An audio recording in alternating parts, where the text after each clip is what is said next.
الحمدللہ، عورتوں کا مردوں کی مشابہت اختیار کرنا اور مردوں کا عورتوں کی مشابہت اختیار کرنا، چاہے لباس کے معاملے میں ہو، چاہے چال ڈھال کے معاملے میں ہو، چاہے اور کسی انداز میں ہو، اسلام میں منع ہے، حرام ہے۔ اس سلسلے میں عبداللہ ابن عباس رضی اللہ عنہما کی حدیث ہے،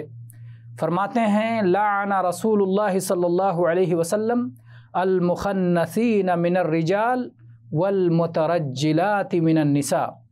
اور ایک روایت میں الفاظ اس طرح ہیں لعن رسول اللہ صلی اللہ علیہ وسلم المتشبہین من الرجال بالنساء والمتشبہات من النساء بالرجال۔ اللہ کے نبی صلی اللہ علیہ وسلم نے عورتوں والا حلیہ اختیار کرنے والے مردوں پر اور مردانہ انداز اختیار کرنے والی عورتوں پر لعنت فرمائی ہے، یا یہ اس طرح کے الفاظ ہیں کہ عورتوں کی مشابہت اختیار کرنے والے مردوں پر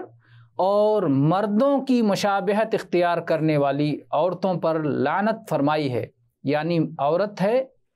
اللہ نے اسے صنف نازک بنایا ہے، لیکن وہ مردانہ انداز اختیار کرتی ہے، مردوں کے جیسے لباس پہنتی ہے، مردوں کے جیسے چال ڈھال کو اپناتی ہے،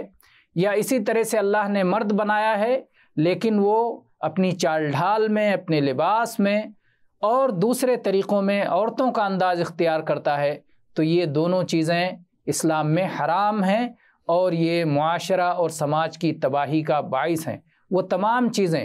جو انسانی معاشرے کو تباہ کرتے ہیں، اسلام نے ان سے روکا ہے، لیکن افسوس کی بات یہ ہے کہ آج سماج میں بہت سارے لوگ دیگر قوموں کی نقالی میں اسلام کی ان تعلیمات کو فراموش کیے ہوئے ہیں۔ اللہ تعالی ہمیں فہم سلیم سے نوازے، آمین۔ وآخر دعوانا ان الحمد للہ رب العالمین۔